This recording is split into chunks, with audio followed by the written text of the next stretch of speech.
Hey, welcome to the internet, guys. CrazyLoudmouth here, and welcome to this third, part of Aviary Attorney. In the last part, we were having a discussion with Robinho de Robinho. I know it's not the same, but I can't get it out. So select a statement to question. He said he's not. How do we say that?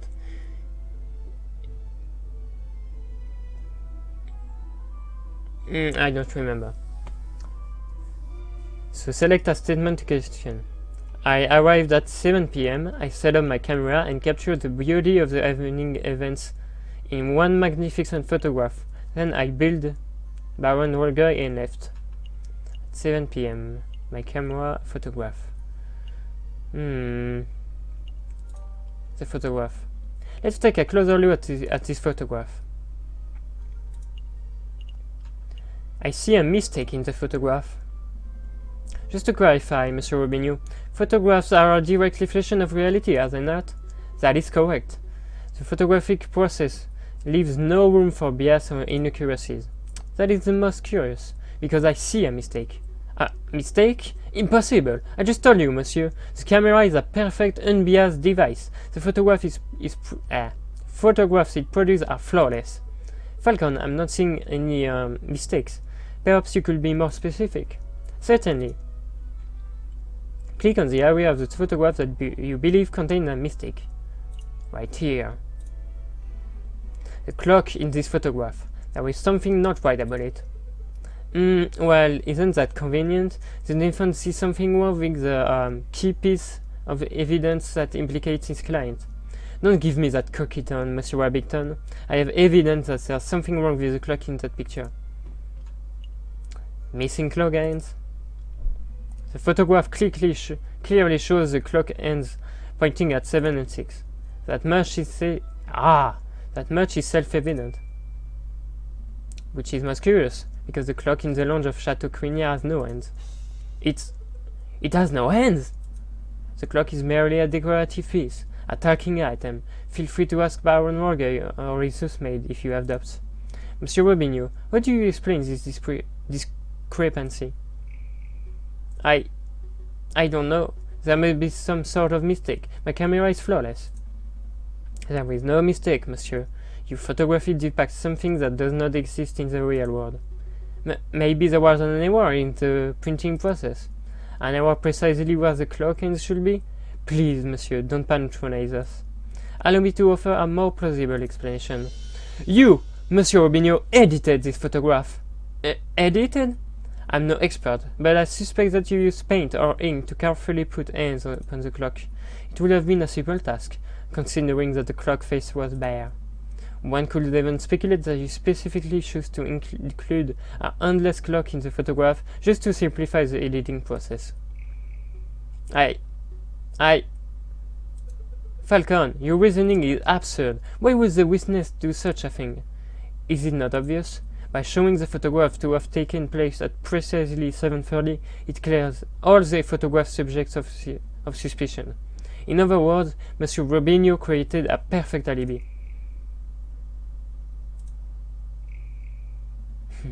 Of course, this raises further questions.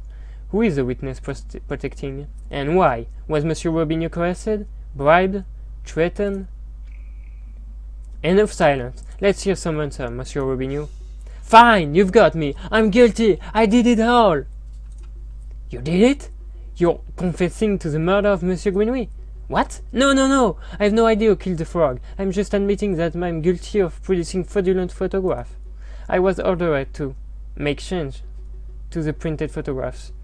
And yes, that included adding hands to the clock. You were ordered? By whom? I dare not say. Monsieur Robinho, I strongly advise you to answer the defense's questions. You have pledged to speak without fear, after all. With this page, Judge, I fear his clause more than I fear the punishment of the justice system. I shall name no names. His clause! Did you hear that, Falcon? That is most unfortunate. Monsieur Rubinho, we cannot and shall not torture names out of you. We don't live under the ancient regime, after all.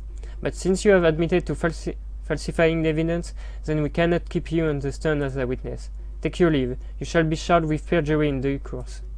I can protest. That's the least I deserve for my failure as an artist. Good day, monsieur. Intriguing. Pretty convincing. So the cloak's ends were painted on. So what? It doesn't matter. The photograph still depicts Dame Catherine as absent close to the time of the murder. That's significant. Don't be dense, Monsieur Rabington. If the photograph is not completely genuine, then it cannot be considered really reliable evidence. Why not? It's still a portrayal to the night's event. Because if we accept that one part of the picture was edited, then we must accept the possibility that other parts were too. It is possible that Dame Catherine was painted out. Even worse, it is possible that another person was painted in. We know that the witness was trying to cover for someone, so all possibilities must be accounted for. So what are you saying, Falcon? That the housemaid paid off the photographer? Was it Senor Purtois de Miaou, perhaps? I don't think so. The housemaid lacks a mean or motive, and it wouldn't make sense for Senor Purtois to implicate his own doctor. Well, surely you know she thinks that the honest and beloved Baron Worker deliberately tried to frame Dame Catherine, because that would be the most outlandish theory yet. The Baron is a pillar of the community. He will never do such a thing. Monsieur Rabington, I'm not here to throw accusations. That's the job of you, the prosecutor. However, maybe I should offer my opinion. Baron, it's not time for your witness testimony yet. So you will think, prosecutor. And yet I see my good reputation getting tarnished by your incompetence. Incompetence? Indeed. Let us proceed with witness questioning. Is that fine with you, Judge? Yes, I suppose that's fine. Very good. And I trust that the defense has no objections. No objections here. Fantastic. Oh, but before I forget, I pledge to speak without fear and prejudice, etc., etc. No, prosecutor, ask me about what I witnessed over the course of the evening. Oh, okay. Baron Morgoy, the night of the initial dinner went magnificently. When the photographer arrived, Monsieur Greenway left to visit the garden. Dame Catherine followed behind him moments later. Senor Purtois, Monsieur Robinho, and myself were engaged in conversation, so we paid her no mind. After the photographer left, my housemaid left to go find Monsieur Greenway and Dame Catherine. That would be when I heard their cry for help. Thank you, Baron. I think we all know the story from here. I would like to cross-examine the witness. So you doubt my integrity, Garson? I'm just here to uncover the truth, Baron. Very well, then. Hit me with best shot. Let us establish with absolute certainty that I, Baron Morgoy, am an honest man. The defense may proceed with the cross-examination. Select a statement question. The dinner went magnificently. When the photographer arrived, Monsieur Greenway left to visit the garden. Dame Catherine followed behind him. My housemaid discovered the pair just after and cared for help.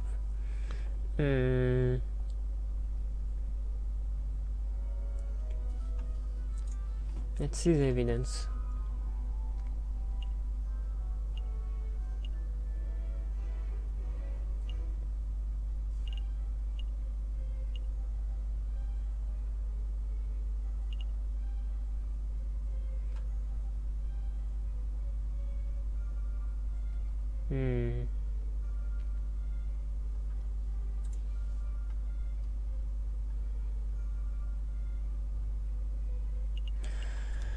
I can't talk about the photography because it's stolen evidence. So what are we gonna talk about?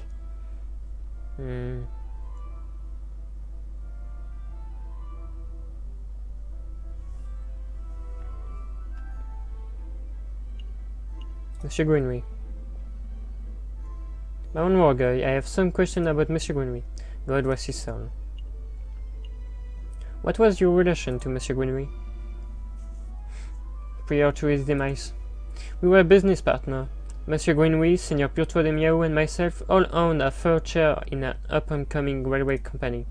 Excuse the crassness of this question, but that means that you and Senior Purtois will now own half of the company each, correct? Correct. I suppose that's a slight glimmer of benefit that I was from this full situation. But, monsieur, you must understand that Monsieur Greenway and I were friends, as much as we were business associates. I mourned the man's passing. Of course. No.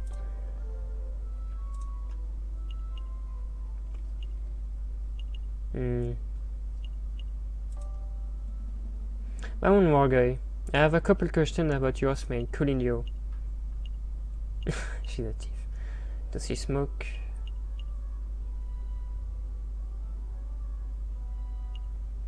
Never mind.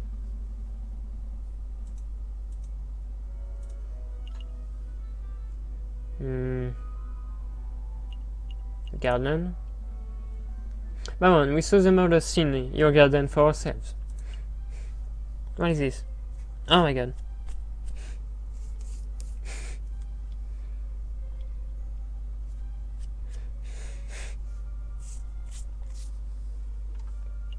What revolves the horses? When was the last time you visited it? And Warguy, when was the last time you ventured into your own garden? As it happened, I have quite serious allergies. I haven't been in my own garden for years. Years, you say? Indeed. That's not right. Baron, I do not wish to call you a liar, but that claim does not hold up to scrutiny. Oh, and why is that? Because we have hard evidence that you have visited the garden recently. Balderdash, my word is gold. My word is gold. Show the court this so-called hard evidence that I've been in my garden. A cigar. This was found in your garden. To be specific, it was found inside the fountain basin. Right beside where the murder occurred. Ah, a cigar butt? That could belong to anybody. And prosecutor, please shut your mouth. I can speak for myself. Oh, okay, sorry, Baron. That is indeed the remnant of one of my cigars, but I must apologize, Monsieur Falcon, for I misunderstood your initial questions. You see, prior to the banquet, I had not visited my own garden in years. But naturally, after hearing the housemaid cry for help on the evening of the murder, I rushed outside. I was shocked and disgusted by what I saw. That must have been when I dropped my half-smoked cigar in the fountain basin. You see, Falcon, that's a perfectly reasonable explanation. I would find that believable if the cigar were casually discarded, but as it happened, the cigar butt was found in the fountain's upper basin, a location that could only be accessed with great inconvenience and a little paddling. The cigar butt was not dropped, it was deliberately hidden. There are any number of possible explanations. Are there? Because I can only think of one. That is that you, Baron Warguy, deliberately hid your cigar butt to disguise your own illicit activities. Did I know? And what illicit activities would those be? You want me to spell it out? Fine. Let's put everything on the table. You, Baron Warguy, murderer Greenway, Monsieur Greenway. That is what you were trying to keep hidden. Directly accusing me of murder. Oh, shamelessly, Braden. That is a ludicrous accusation, Falcon. The Baron is an upstanding citizen of the highest order. Your allegation is baseless. You have no evidence, no means, motives, or opportunity. No evidence? Think harder, Monsieur Abington. Every piece of evidence points to Baron Warguy as the prime suspect. You want the means? The Baron certainly has the means. His lion's claws are as sharp as a surgeon's blade. Gutting a throat belly would be trivial to him. Even Monsieur Robinho confessed just moments ago that he feared his claws. Ridiculous! I will never threaten a man with violence. You want a motive? The Baron had at least 10,000 francs worth of motives. By removing a business partner, the Baron's share of his railway company increased from 1/3 to 1/2. This is preposterous! And finally, the Baron had an opportunity. No, he crafted the perfect opportunity. He arranged a small banquet with a very select number of guests. He was aware of the missing silverware, and yet he served steak, a food item that necessitated good cutlery. Why? To bloody the hand of his guests, of course. Then he hired a nasally influenced photographer and staged a very specific picture in order to build a perfect alibi for himself. Photographing the guest in front of our endless clock to make for easy editing is quite an ingenious plan, it must be said. Prosecutor, are you just going to let this slanderous yarn go uncontested? Say something! Object! Oh, you're pitifully useless. After executing the murder, the Baron found himself still holding a single piece of incriminatory evidence, his finished cigar. He knew that leaving it at the crime scene would raise suspicion, but he didn't have time to properly dispose of it. So, out of desperation, he threw it into his fountain, out of the sight of his guests and any snooping police. I imagine the Baron was hoping to implicate Senior Piotr de Miaou, since that would be ensure total control over his railway company. Alas, Dame Catherine was the first to happen upon the crime scene, so the Baron improvised. This is an outrage. Judge, I demand that you disbar this ranting lunatic. No, there is only one outrage here. That is that a man like yourself is able to abuse his wealth and status to frame an innocent girl for murder. You are a bourgeois of the worst kind. How dare you, garçon? The attorney for a lying scumbag of a liar to accuse a philanthropist like myself of something so heinous. I'm nothing like the fat cat bourgeois. I'm a respectable, hard-working capitalist. No, you are a worthless man who would slaughter a dear friend just to rape a few friends. You incredulous whelp. I hope to gut you right here and now like a damn frog. This was epic! Could someone please restrain the Baron? I'm on it, Your Honor. Let's go, old man. To the conciliatory review. Don't touch me, you filthy jackdaw! I can work myself. This is quite a turn of events. Does the prosecution have anything to add? Well, in a manner of speaking, well, to be honest, no. Then I shall now confer with the members of the jury to come to a decision. I ask that the animal of the court please be patient in this time. Falcon, that was pretty incredible. Thank you. I just hope it was enough. What do you mean? You just prove Catalina's innocence. We'll get a not guilty verdict for sure. Sparrowson, I think you've misunderstood something important about the justice system. What's that? I haven't proved anything. As lawyers, we cannot deal in proofs. It's just not possible. All we can do is organize the evidence and convincingly explain what it suggests. I haven't proved Dame Catherine's innocence. All I have done is demonstrate that there is a significant possibility that she is not guilty. I'm not sure that I understand the difference. We have reached a decision. In light of the recent revelations, it is clear that an error of judgment was made with her initial arrest. On that note, we unanimously find the defendant Dame Catherine de Miaou to be not guilty. Yes! Not guilty! Monsieur Falcon, Petit Sparrowson, you did it. Yes, I suppose we did, didn't we? We should head back to the office so we can celebrate properly. You did it, Falcon. I can take all the credit. This was a group achievement. I'm so proud of you both. I'll go get 1 bottle of wine and 3 of our least dirty glasses. You were amazing, Monsieur Falcon. Ah, it was nothing. I very much liked the way you pinned the murder on the Baron. That was an act of sheer genius. Well, I didn't pin anything. Sparrowson and I just worked on unveiling the truth, given the facts of the case. Monsieur Falcon, there is no need to play coy. The case is over. Play coy? Don't tell me you're actually being sincere. I'm completely lost. Oh, whoa, I thought the goody-goody thing was an act, but you actually don't know. Alright, I'll spell it out for you.